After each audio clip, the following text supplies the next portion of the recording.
Hey guys, my name is Elijah, and in this tutorial I will show you how to edit tags in ClickUp. So in order to edit your tags, you will have to go right here into the list that you want to view.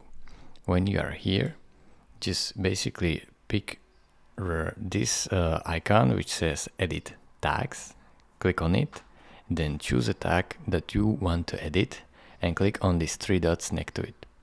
You can edit it like this: delete it, rename it, or change color. So rename it like this, just change the name, add some number, press enter, and as you can see it is renamed.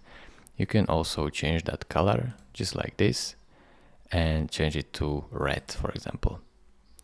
It is really simple. Thank you for watching. If this video was helpful to you, consider subscribing and liking this video, and I will see you in the next tutorial. Bye bye.